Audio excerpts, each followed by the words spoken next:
Hey friends, welcome back to my channel. If you're new here, my name's Erin and I do mostly budgeting videos like the one you're about to see here.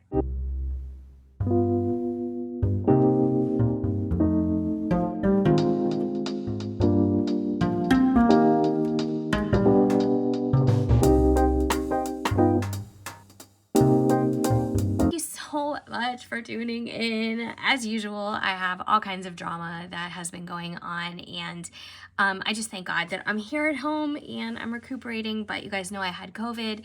I got it from going to the ER after I had to get checked from an endoscopy that didn't go well. So it was just bad luck, wrong place, wrong time. And I just started to get like kind of sicker and, I don't know, my chest felt tight. Long story short, my doctor was sending me back to work, but she wanted to make sure I didn't have any pneumonia because I did get a little bronchitis. So I had a CT scan and it turns out I have like little tiny blood clots in the artery of my lung, which she said is probably directly related to COVID. I didn't have them before. I had a CT scan not that long ago, and it was related to my lungs, and it didn't show anything. So I think that it was just the COVID. But here I am now. I'm on blood thinners and I'm recuperating at home. They didn't put me in the hospital, which I'm not sure if that's a good thing, or I don't know what the protocol is because I've never had blood clots. But apparently the medicine, which is Eliquis, the blood thinner, it actually thins your blood and gives your body a chance to break up the clots. So blood thinners don't actually break up blood clots, I'm learning, but they stop or prevent your blood from coagulating around clots so your body can do its job. I don't know, but I don't know if my body's going to be able to do its job because if it came from COVID, I'm not sure. So anyway, all right, we've got my calculator, we've got our binder for our cash envelopes, and of course our cash organizer. So this was an impromptu video. I wasn't even sure I was going to do this today, but I was like, you know what? Yes, I'm going to. I wanted to actually... I'm not contagious anymore. I haven't been contagious for a while, but I wanted to go get something to drink. So I like to drive through, go pick up an iced tea for myself. And I decided to go to the bank. So I was like, you know what? Let me just do this and try not to focus on being a total psychopath that's on the brink of a meltdown because I'm so nervous about my health. And I'm so nervous about a blood clot. Because, sometimes, I get short of breath. It's asthma or allergies, or just, running up the stairs. I don't run up the stairs, but, you guys know what I mean. And now I'm just going to constantly be thinking, is it the blood clot? What's going on? You know what I mean? Because that's how my brain works. And I wish I could turn it off. I wish I could be more chill and just a more relaxed person. More logical, but I'm not. So... my brain goes to worst case scenario all the freaking time. So anyway, yeah, all right. That being said, you guys are fully updated, whether you wanted to be or not. But that's kind of why I wasn't doing videos. I just was not feeling well. And yesterday, going to the hospital brought me back to ground zero. I felt like, the scene of the crime, more COVID patients in there. And then I woke up today with a sore throat and I'm like, no, this can't be happening.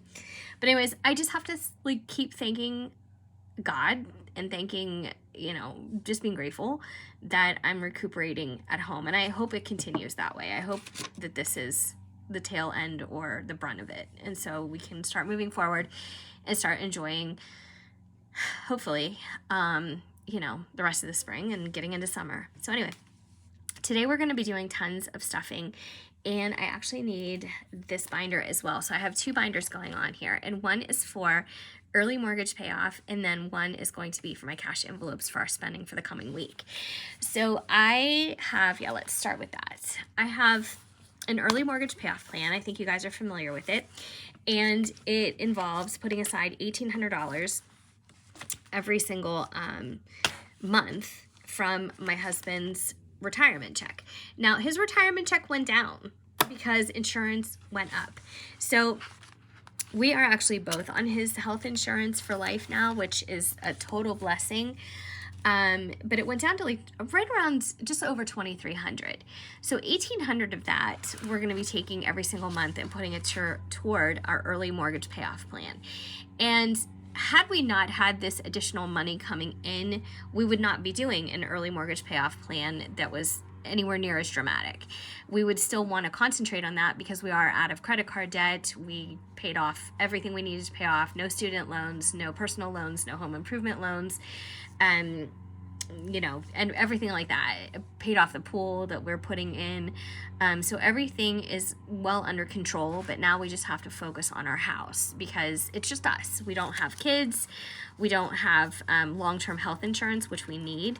So I need to put an additional $1,800 towards this so I can be up to speed. Now this is for quarter 3. Now when I'm talking about we don't have kids, we don't have this, I just feel like, and this is probably the wrong attitude to have, but I feel like we need to just rely on ourselves. We have nieces and nephews that we're super close to, but at the same time, they're not responsible for us. You know what I mean? Like, they have their own parents to think about, you know, down the road. And I just want to make sure that my husband and I plan for our own care, you know, our own everything. So that's how I'm thinking, you know, and I just want to make sure that we're doing as much as we can for ourselves. So I'm going to add I had 2,000, and I'm going to add today 1,600, and that will bring us up to what we need currently, which is 3,600. And so what I was trying to do was do 1,800 a month and then make a payment every quarter of 5,400. But as you can see, quarter 1 was supposed to be for January, February, March, and then quarter 2 is supposed to be April, May, June, but I already paid quarter 2 and it's only May. So I'm already working on quarter 3, which is July, August, September. So as long as I have 5,800 by the end of, or by September 1st or sometime in September, I'm good. But I think I'm going to be ahead of the game again because we used extra money to get a kickstart on this. So I think I'm going to end up paying this early. And what I might do is I might just go pay this $3,600 and put it on the mortgage now, because the more you pay, the less interest you're paying.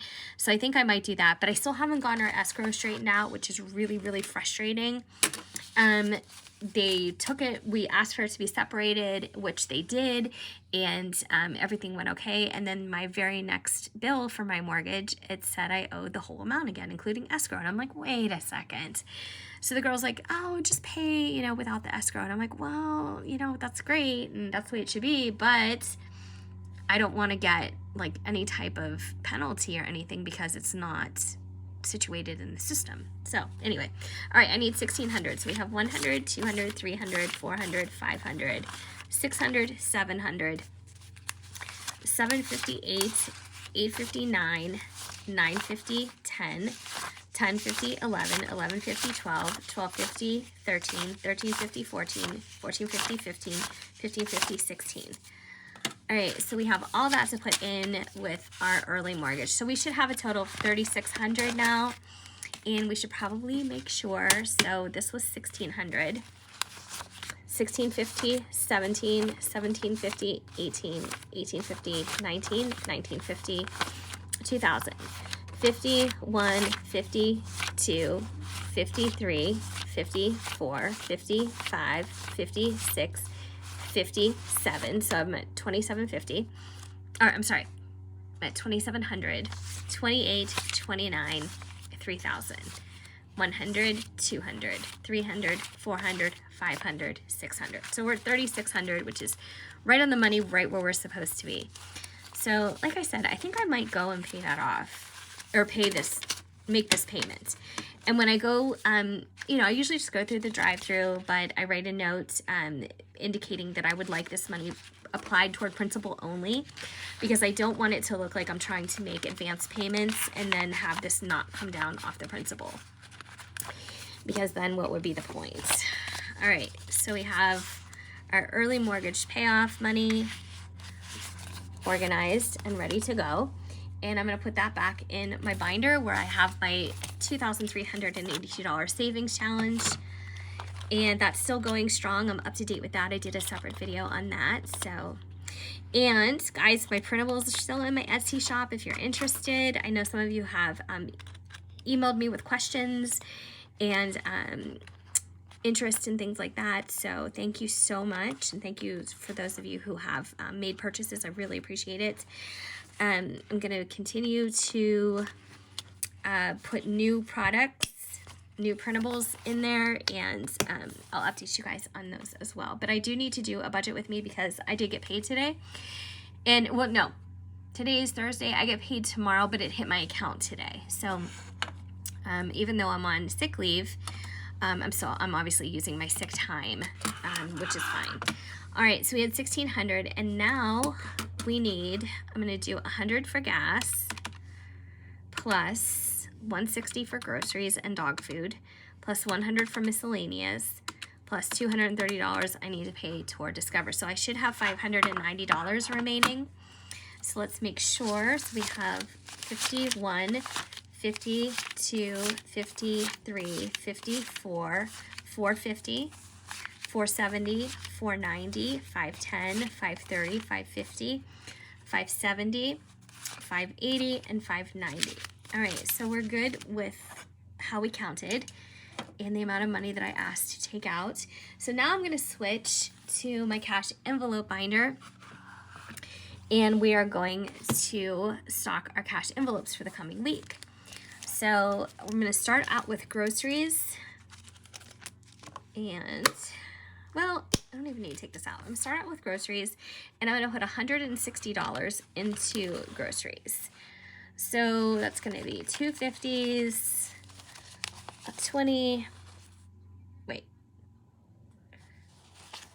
times 3. All right, so 100, 120, 40, 160. All right, so we've got grocery money covered. And guys, I gotta start eating healthier. I say it all the time, and all the time I start off with a bang and then I fizzle out because I do. And I really need to lose that 60 pounds that I've been crying about for what, 2 years, 3 years, 4 years now, and start getting myself into a healthier situation because I don't want to cause my own blood clots. You know what I mean? Like, this has been a huge wake-up call. Not that just everyday living and just appreciation for your health shouldn't be a wake-up call, but I need 100 in miscellaneous, so 250s. But this has really caused me some alarm, and it's very scary when there's things that happen that you can't control, you know, and it's just rough. All right, so gas, I need 100, only 100, not 120, because I haven't been driving that much. So I'm gonna allocate 60 or more for my husband, and then what's left for me, so at 40 or less. So I'm gonna use, let's see, a 50, 2 20s, and then a 10. All right, so we've got 100 in gas, and I'm using those particular denominations just so we can get it separately, and we don't have to rely on breaking 100 and then giving it to the other person and all that. And then what else do I have? So groceries I stuffed, gas I stuffed, miscellaneous I stuffed, and now Discover. So I should have 230 left for Discover for purchases that I have made, obviously electronically with my Discover card, and now I need to pay that off. So typically what I could do is I could just leave this in the bank and know that I'm going to make that payment. But I like having it part of my cash envelope routine because, number one, I like showing all that to you guys, but number two, I also like being accountable for it, and it forces me to actually look at what I've spent, you know, hold the money tangibly. And I think that connection, you know, the mental connection to spending, you know, it's just not as easy to overspend when you know that you need to cough up the cash for it. It's very easy for me to overspend when I'm using things electronically because you're not holding the cash. You know what I mean? So for me, that's just the way it works, but for everybody's different. So I need 230 for Discover, so 51, 52, 220, and 230. So I will end up having to put that back in my bank, and then I'll make that payment. So we're good there. And I use Discover for things, for convenience, I use Discover for cashback. You know, it just depends. But there are so many cards out there now. I'm not even sure Discover is the best one for us any longer. And I need to review that. And it's good for you guys to audit what you're doing sometimes. As far as credit card usage, if you are a credit card user, which we are, we just don't carry balances or, you know, carry debt at this time, because we can help it. If there's a time that we can't help it and, you know, something happens, then that's different. But we've been trying to be on top of these things for a really long time. But I think it's really good to kind of audit your credit card usage every now and then. And that includes not only, you know, auditing your spending, but also saying, am I using the card that's right for me? What does my interest look like? Has my interest changed? Has it gone up or down based on my credit score? Also, what are the cashback programs? What are they offering me to use their card?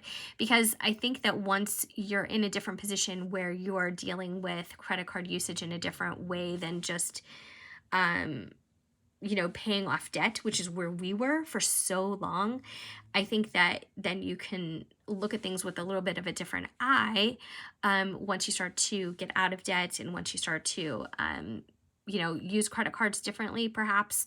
At least I'm speaking from my own case. I'm not saying that this is the same thing for everybody, but there's probably some people out there who can relate. I think it's good to make sure that you're getting the most out of your credit card if you are still using one, or if you're using several, who knows. But Discover has always been good because they've had some pretty aggressive cashback programs, and they give like 5% on certain things, like they do certain promotions every 3 months, which has been good. But I also noticed I opened up an American Express account to pay off our pool because I wasn't sure how long it would take us, and I had 15 months of 0 interest on new purchases with that card. Turns out we already paid it off, so we didn't even need to use that card, but it was still nice to have, and I still have it just in case I want to use it. But their cashback percentage is higher than Discover, so I may end up switching over to American Express. But then you have all the thoughts like, does everywhere take American Express? Does everywhere take Discover? You know, those two cards still struggle a little bit more than Visa and MasterCard as being more universal. They're better, but still there are some places that just don't take, especially American Express. Discover is a little bit more universal than it used to be 10 years ago. But anyways, all right, so we had $590 minus 100. Oops, let's do that again. $590 minus 100 that we put aside for gas, minus 160 that we put aside for groceries and dog food, minus 100 that we put aside for miscellaneous, and minus 230. For our Discover payment, which brings us down to a 0 balance, which is exactly how I like it. So thank you so much for watching. I appreciate it. Guys, if you haven't already subscribed, I would love if you stuck around and did so. I'm doing lots of budget videos, of course. And if you like real numbers and paycheck budgets and savings and all those breakdowns, you might enjoy this channel. At least I hope you do. I hope you guys are doing great. I'm going to be back with a paycheck budget. You guys will see me reiterate my spending for the coming week in that video. I'm going to use my new printable set. So if you haven't seen it, I love it. I am so happy with the way that it turned out. And like I said, those are in my Etsy shop. I will show them to you really briefly just in case you're new and you have no clue what I'm talking about. I just, like a lot of people here on YouTube, I just made my own printables, and I just make them. I'm trying to blow out this candle. I don't need to start a fire with a tea light. But anyways, so I make them according to how I use or how I work my budget. So this is like the pearl. This is the light pearl design. As you can see, it's got pearls all over the place.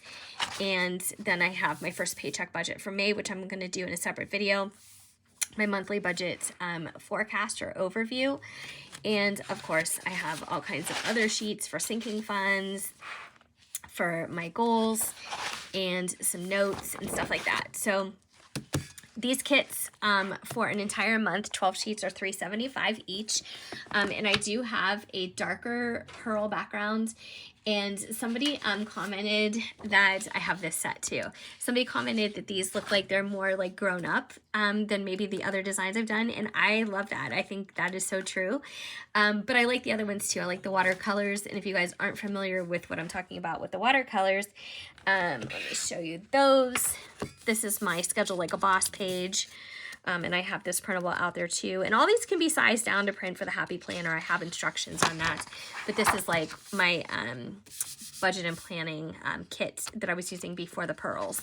So, and I have a home edit. I have complete planners out there. I have all kinds of stuff, and I'm still working on more. So one thing I am working on, and I did get a request for that, or an idea suggestion, which I so much appreciate. I am working on these for cash envelopes, so it'll be something similar to this in function, but it'll have a different look, and it will go with my budget kits. So those are coming too. I just had a little bit of a hiccup with blood clots. So I'm just a little bit behind on the things I wanted to get done. But thank you so much for your patience and your support and your friendship. And as always, I hope you guys are doing great. And I hope I see you guys in my next video. Take care.